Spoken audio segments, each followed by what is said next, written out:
आज के समाचार पत्रों के महत्वपूर्ण तथ्य एवं संकल्पनाओं का संकलन लेकर आपके समक्ष प्रस्तुत हुआ हूँ। आशा करता हूँ कि आप सभी इससे लाभान्वित होंगे। फर्स्ट है, वायु प्रदूषण मुद्दे पर आक्रामक रुख अपनाएगी दिल्ली सरकार। क्या है? राष्ट्रीय राजधानी के वायु प्रदूषण में बाहरी कारकों को लेकर दिल्ली सरकार भविष्य में अंतर्राज्यीय स्तर पर आक्रामक तौर पर अपनी बात रखेगी। अपनी बात को प्रमाणित करने के लिए आंकड़ों के साथ रिपोर्ट भी पेश करेगी। ऐसा करके वह पड़ोसी राज्यों से प्रदूषण के खात्मे के लिए सहयोग भी मांगेगी और खामियां दूर करने के लिए बाध्य करेगी। जानकारी के मुताबिक दिल्ली सरकार प्रदूषण को कम करने के लिए पड़ोसी राज्यों के साथ मिलकर 9 जरूरी चीज़ों पर काम करने वाले हैं। इनमें पराली जलाने से रोकना, पटाखों पर प्रतिबंध, बीएस मानदंडों का अनुपालन सुनिश्चित करने, सार्वजनिक परिवहन को सीएनजी में बदलने, ईंट भट्टों पर प्रदूषण, वायु प्रदूषण नियंत्रण और राष्ट्रीय राजधानी के आसपास के थर्मल पावर प्लांटों से प्रदूषण शामिल है। एक वरिष्ठ अधिकारी ने बताया कि हम इन मुद्दों के कारण प्रदूषण के स्तर का एक डेटा बैंक तैयार कर रहे हैं। हम इन मुद्दों को विभिन्न राज्यों के मंत्रियों के राष्ट्रीय सम्मेलनों, उत्तर क्षेत्रीय समितियों की अस्थायी समिति और पराली जलाने के प्रबंधन के मुद्दों पर अंतर्राज्यीय मंत्री बैठक के दौरान उठाएंगे। इससे पहले जनवरी 2023 में उत्तरी क्षेत्रीय समिति की अस्थायी समिति की 20वीं बैठक और सितंबर 2023 में अमृतसर में आयोजित उत्तरी क्षेत्रीय परिषद की बैठक के दौरान इनमें से कुछ मुद्दों पर चर्चा हुई थी। अधिकारी ने बताया कि आगामी बैठकों में चर्चा का दायरा बढ़ेगा क्योंकि सरकार इन सभी मुद्दों पर विस्तृत आंकड़े तैयार कर रही है। उन्होंने कहा कि इसका उद्देश्य यही सुनिश्चित करना है कि सर्दियों से पहले नई योजनाएं लागू हो और मौजूदा उपायों को ठीक से लागू किया जाए।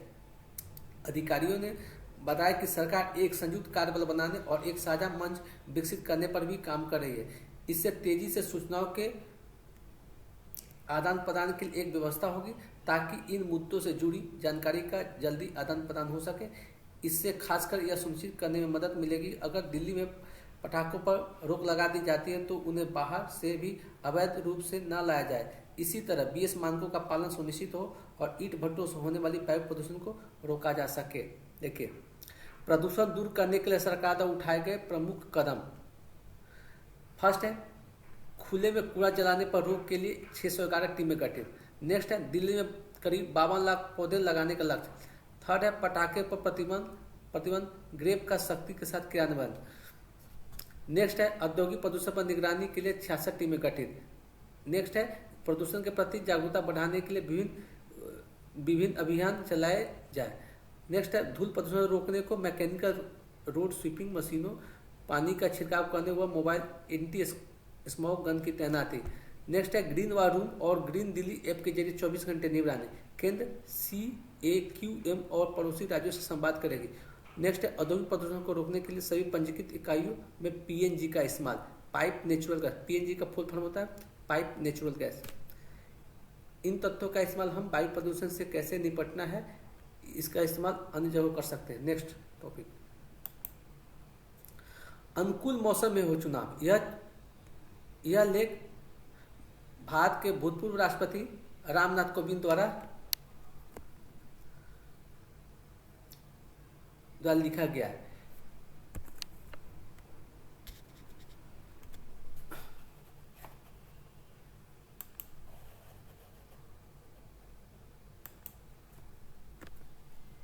देखिए, यह आम चुनावों का समय है। अनेक कारणों से यह अत्यंत महत्वपूर्ण अवसर है। भारत सबसे बड़ा लोकतंत्र है और इस बार 96.88 करोड़ नागरिकों के पास मताधिकार है। प्रत्येक वोट, चाहे वह किसी भी उम्मीदवार के लिए हो, लोकतंत्र के पक्ष में भी एक वोट है। पूरे विश्व में बड़ी संख्या में लोकतांत्रिक देशों में चुनाव हो रहे हैं और उनमें से प्रत्येक का परिणाम विभिन्न वैश्विक घटनाओं को अलग अलग ढंग से प्रभावित करेगा। लेकिन भारत के चुनाव ही लोकतंत्र की मजबूत बनाने में सबसे अधिक योगदान देंगे। इसलिए यह समय की मांग है कि चुनावों में अधिकतम सहभागिता को यथासंभव सुनिश्चित किया जाए।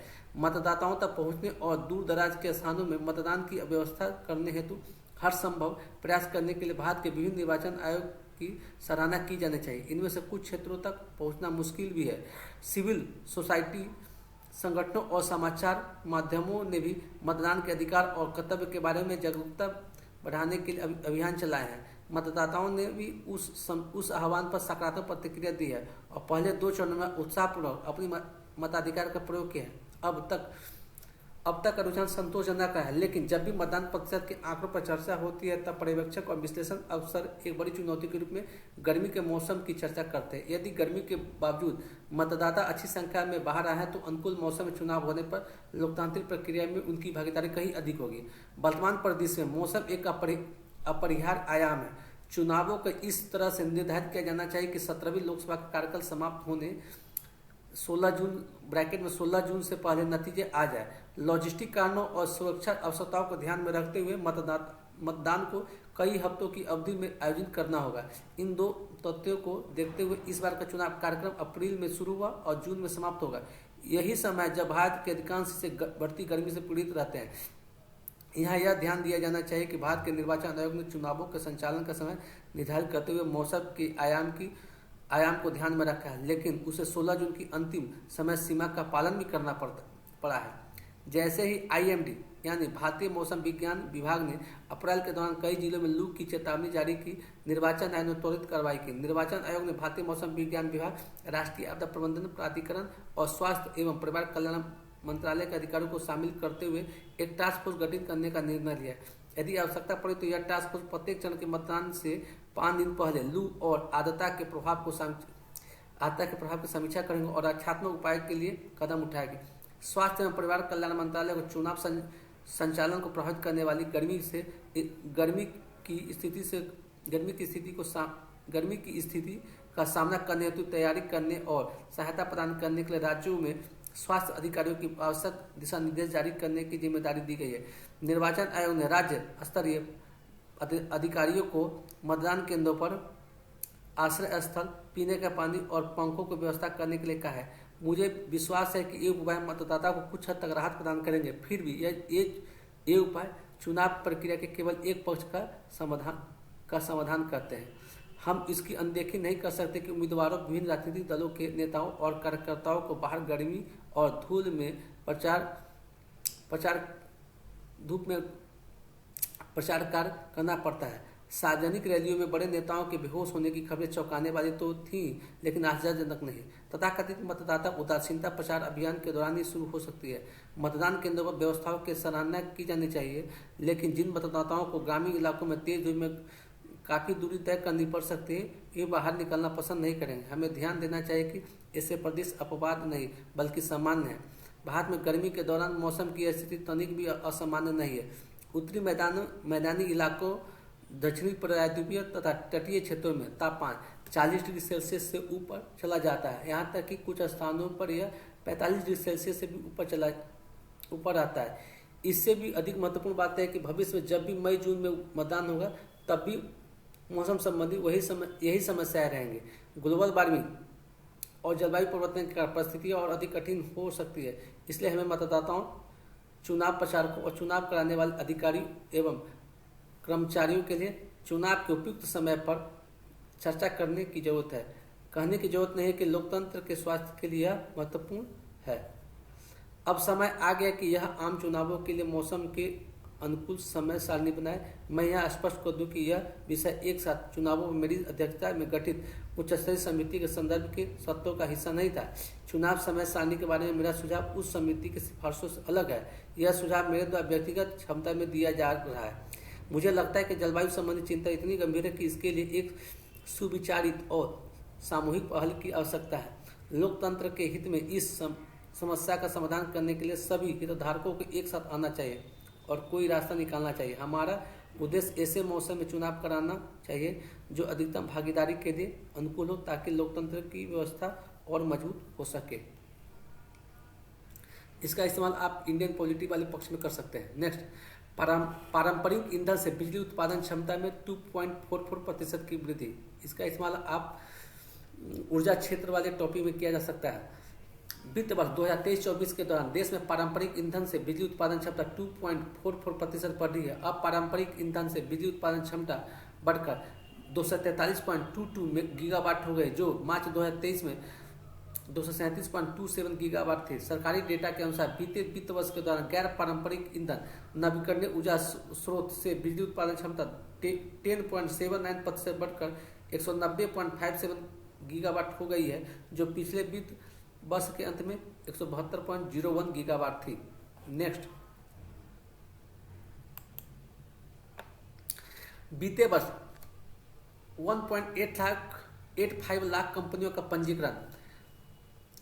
इसका इस्तेमाल आप भारतीय अर्थव्यवस्था वाले टॉपिक में क्या कर सकते हैं? देखिए, अर्थव्यवस्था में तेजी का संकेत कंपनियों के पंजीकरण से भी मिल रहा है। वित्त वर्ष 2023-24 के दौरान देश में कुल 1,85,312 नई कंपनियों का पंजीकरण हुआ है। कंपनी मामलों के मंत्रालय के अनुसार वित्त वर्ष 2022-23 में 1,59,295 पंजीकरण के मुकाबले इसे 15% की वृद्धि हुई है। बीते वित्त वर्ष में महाराष्ट्र, उत्तर प्रदेश और दिल्ली में सबसे अधिक कंपनियों का पंजीकरण हुआ है। कुल पंजीयन में महाराष्ट्र की हिस्सेदारी 17.6%, उत्तर प्रदेश की हिस्सेदारी 11.1%, तो दिल्ली की 9.2% थी। सबसे बड़ी बात है कि गत वित्त वर्ष में जम्मू कश्मीर में 1433 नई कंपनियों का पंजीयन किया गया है, जो वहां कारोबारी गतिविधियों में तेजी को दर्शा रहा है। मंत्रालय के आंकड़ों के मुताबिक अभी देश में 16,91,495 पंजीकृत कंपनियां काम कर रही है और 9,31,644 पंजीकृत कंपनियां बंद पड़ी है। देखिए, युवा बन रहे निदेशक। मंत्रालय के मुताबिक कंपनियों में युवा निदेशक का चलन बढ़ता जा रहा है। इस साल मार्च में 42,041 डीन डायरेक्टर आइडेंटिफिकेशन नंबर का पंजीयन किया गया और इनमें से 67% निदेशक पुरुष और 33% महिलाएं थी। मंत्रालय के मुताबिक पंजीकृत होने वाले 30% नए निदेशकों की उम्र 18 से 30 साल, तो 43% की उम्र 31 से 45 साल है। 7% नए निदेशक 60 साल से अधिक उम्र के हैं। 2023-24 में क्षेत्रवार पंजीकृत कंपनियों की संख्या निर्माण में कितना पंजीकृत है? 11,560। कृषि और इससे संबंधित में 10,751। वित्तीय मामले में 6,373।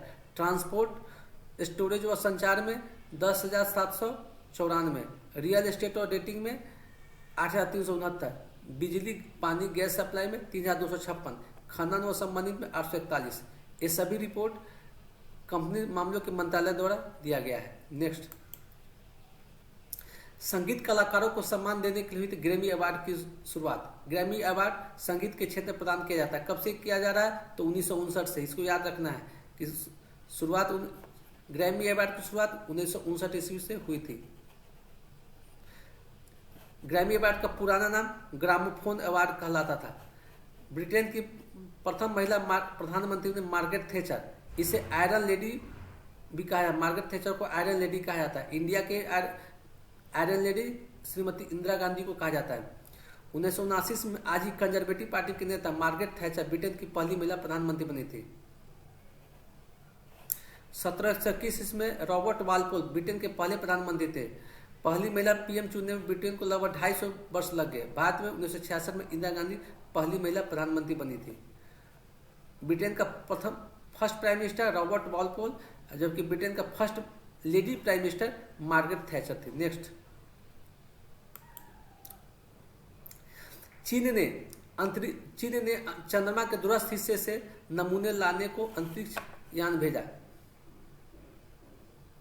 इतना ही याद रखना है, हाल ही में चीन के द्वारा चंद्रमा के दूरस्थ हिस्से पर एक अंतरिक्ष यान भेजा गया है। ईरान के कब्जे वाले पोत से भारतीय रिहा। ईरान ने जब्त किए इजरायली पोत के चालक दल के सभी सदस्यों को रिहा कर दिया। ईरान के विदेश मंत्री गुरुवार देर रात एक्स पर पोस्ट कर यह जानकारी दी। हालांकि पोत अब भी ईरान के कब्जे में। 13 अप्रैल को इस पोत को हॉर्मुज के जलदमरुबंद क्षेत्र से ईरान ने कब्जे में लिया था। इस पोत पर 25 चालक दल के सदस्य हैं, जिनमें 17 भारतीय थे। उनका आरोप था कि उसने समुद्री कानूनों का उल्लंघन किया है। केरल की एक महिला एंटेसा जोसेफ को छोड़ दिया था।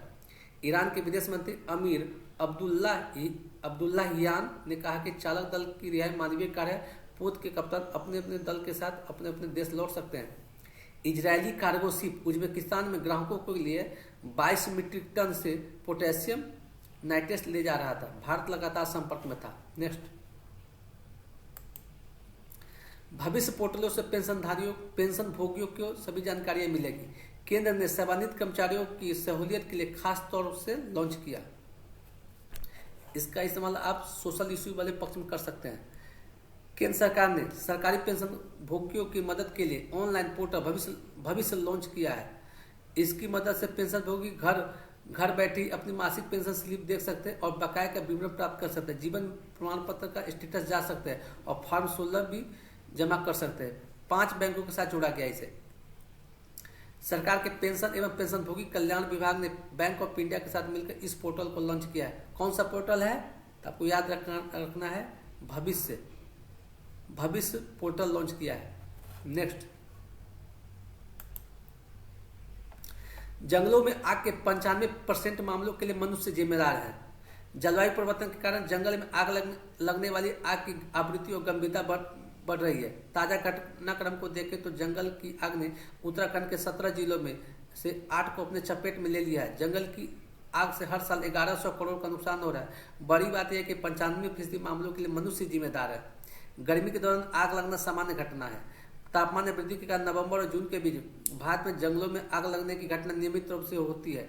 भारी मात्रा में सूखी पत्तियां आग को और भड़काने का काम करती है, लेकिन 95% मामलों में आग लगने के लिए मनुष्य जिम्मेदार है। निचले इलाकों में शंकुधारी जंगली पशु के चारे के लिए जलाया जाता है।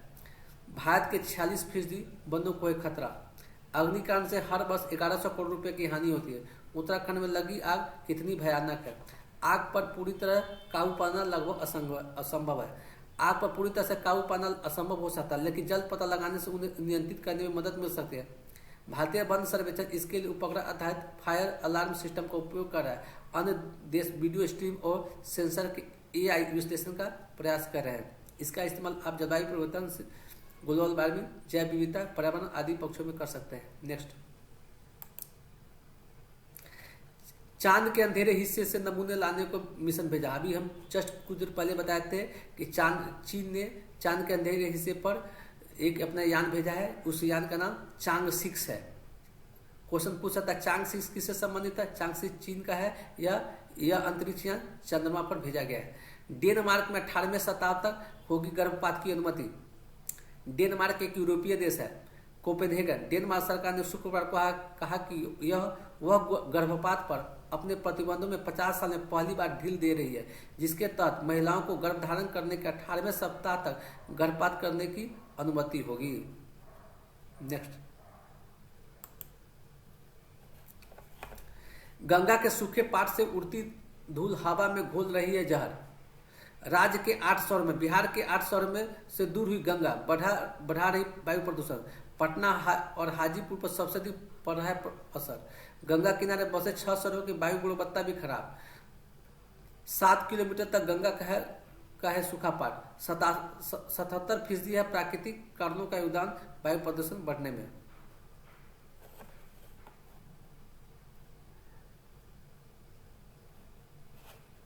हवा चलते ही धूल का शहर की ओर आते हैं। शहरों से गंगा के दूर जाने के वायु प्रदूषण बढ़ा है। हवा चलते धूल का शहर की ओर बढ़ते हैं और वायु गुणवत्ता खराब होती है।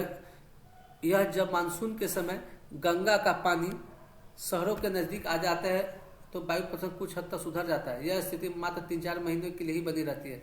बाकी के साल भर हालात बिल्कुल अलग होते हैं। इस दौरान वायु प्रदूषण बढ़ता है और हवा में धूल कण की मात्रा काफी बढ़ जाती है। शुक्रवार को पटना का वायु गुणवत्ता सूचकांक 247 हो गया है। वही गांधी मैदान क्षेत्र का 354 हो चुका है। समनपुरा का 235 और पटना सिटी का सूचकांक 240 हो गया है। पटना की हवा में PM 2.5 और PM 10 की मानक से 4 गुना अधिक है। वही गंगा किनारे शहरों में बक्सर का 216, आरा 133, छपरा 144, भागलपुर 174, मुंगेर 219, बेगूसराय 213 रहा है। इन शहरों में से सिर्फ पटना को भारत सरकार ने प्रदूषित शहर यानी नॉन अटेनमेंट शहर घोषित किया है। हरित पट्टी से वायु प्रदूषण पर होगा नियंत्रण। क्या है? पर्यावरण विशेषज्ञ सह प्रदूषण नियंत्रण बोर्ड के अध्यक्ष डॉक्टर DK शुक्ला ने बताया कि पटना में वायु प्रदूषण में 77% योगदान प्राकृतिक है। गंगा का पाट बालू का मैदान बन चुका है। अन्य कारणों के साथ गंगा का महीन बालू के शहर में वायु प्रदूषण बढ़ा रहा है। शहर में वायु प्रदूषण मौसम आधारित हो गया है। मानसून सीजन में ही वायु प्रदूषण में कमी देखी जाती है। प्रदूषण नियंत्रण बोर्ड व IIT BHU के साथ करार किए गए हैं। नए सिरे से इस समस्या का अध्ययन किया जा रहा है कि पटना के वायु प्रदूषण में धूल कण का योगदान किस स्रोत से अधिक हो रहा है। वायु प्रदूषण में कमी लाने के लिए नदी के किनारे हरित पट्टी का को विकसित करना होगा। गंगा किनारे बड़े पैमाने पर पेड़ पौधे लगाए जाने से वायु प्रदूषण में कमी आएगी। यही एकमात्र विकल्प है। शहर के अंदर भी पेड़ पौधे लगाना जरूरी है। नेक्स्ट, अब है बिहार में मछलियों के उत्पादन में आत्मनिर्भरता के करीब पहुंचा है। आप इसका इस्तेमाल एग्रीकल्चर में कर सकते हैं, कृषि वाले भाग में कर सकते हैं। उत्पादन 8.46 से बढ़कर 8.73 लाख टन हुआ। 2023-24 की तुलना में 27,000 टन की वृद्धि। क्या है? बिहार मछली उत्पादन में आत्मनिर्भरता के करीब पहुंच गया है। 2023-24 में बिहार में मछली उत्पादन 8.73 लाख टन हो गया है। लक्ष्य 8.89 लाख टन था। 2022-23 की तुलना में 2023-24 में 27,000 टन अधिक मछली उत्पादन हुआ है। सभी जिलों से मछली उत्पादन की रिपोर्ट पशु व मत्स्य संसाधन विभाग को मिल गई है। इससे पहले 2021-22 में मछली उत्पादन का लक्ष्य 7.61 लाख टन से बढ़ाकर 8.46 लाख टन किया गया था, जो इसके पहले साल की तुलना में 50,000 टन अधिक था। माना जा रहा है कि अगले 2 वर्षों में बिहार में मांग से अधिक मछली उत्पादन हो जाएगा। इस साल पानी की कमी के बावजूद मछली उत्पादन में 27,000 टन ही बढ़ोतरी हो सकी। बिहार में मछली उत्पादन बढ़ने से यहाँ आंध्र प्रदेश और पश्चिम बंगाल से मछली मंगाने में कमी आई है। इससे राज्य को लगभग 1,000 करोड़ की बचत हुई है। मछली खाने वालों के लिए बिहार की मीठे जल की ताजी मछलियों की उपलब्धता बढ़ रही है। मछली पालन को बढ़ावा देने के लिए तालाब से लेकर हैचरी निर्माण पर 40 से 50% अनुदान का प्रावधान है।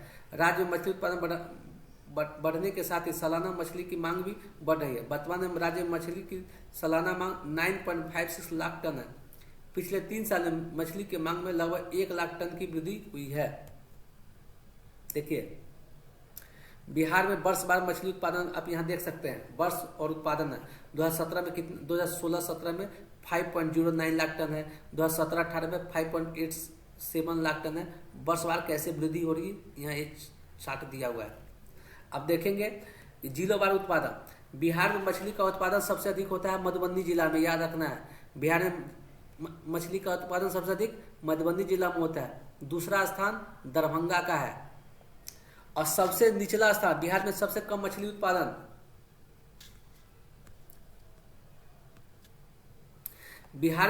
मछली उत्पादन जहानाबाद में होता है। बिहार में सबसे अधिक मछली उत्पादन मधुबनी जिला में और सबसे कम मछली उत्पादन जहानाबाद जिला में होता है। नेक्स्ट, एक्यू के नामांकन शुरू 31 तक ही मिलेगा मौका। एक्यू मतलब आर्यभट्ट नॉलेज यूनिवर्सिटी। वर्ष 2024-25 के लिए विभिन्न पाठ्यक्रमों में होगा दाखिला। आर्यभट्ट नॉलेज यूनिवर्सिटी ने शैक्षिक सत्र 2024-25 के लिए नामांकन की घोषणा शुक्रवार को कर दी है। इसके साथ ही विभिन्न पाठ्यक्रमों के लिए नामांकन प्रक्रिया शुरू हो गई है।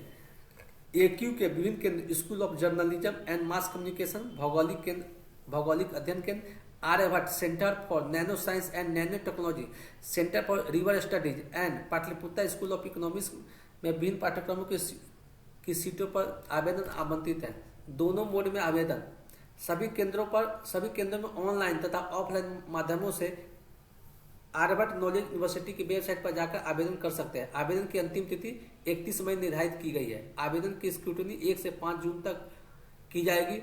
एंट्रेंस टेस्ट 10 जून को होगा। रिजल्ट 15 जून को जारी किया जाएगा। इंटरव्यू और काउंसलिंग 20 से 22 जून तक होगी। फाइनल रिजल्ट 25 जून को और दाखिला 26 से 30 जून तक होगा। इंडक्शन मीट व कक्षा 1 जुलाई से शुरू हो जाएगी। अधिक जानकारी के लिए 0.0612236227 पर फोन कर सकते हैं। जर्नलिज्म एंड मास कम्युनिकेशन में 30 सीटें हैं। बिहार की बेटी को मिला स्वर्ण पदक। राजधानी की राज सिन्हा को साइबर सुरक्षा पर उनके शोध के लिए स्वर्ण पदक मिला है। राजधानी पटना के राज सिन्हा को साइबर सुरक्षा पर शोध के लिए स्वर्ण पदक मिला है। ज्योति विद्यापीठ महिला विश्वविद्यालय जयपुर के 14वें दीक्षांत समारोह ज्ञान दीक्षा महोत्सव में उन्हें स्वर्ण पदक किरण बेदी के हाथों मिला। उन्होंने बिहार के शहरी क्षेत्र में साइबर सुरक्षा और महिला संस्कृति पर अध्ययन किया था। किरण बेदी भारत की प्रथम महिला IPS ऑफिसर है। नेक्स्ट, बिहार ने जलवायु परिवर्तन को कम करने की योजनाएं लागू की है। ये न्यूज है आपको। जलवायु परिवर्तन, बिहार में जलवायु परिवर्तन की समस्या से निपटने के लिए बिहार सरकार के द्वारा क्या प्रयास किया जा रहा है, यहाँ पर इस बिंदु को लिख सकते हैं।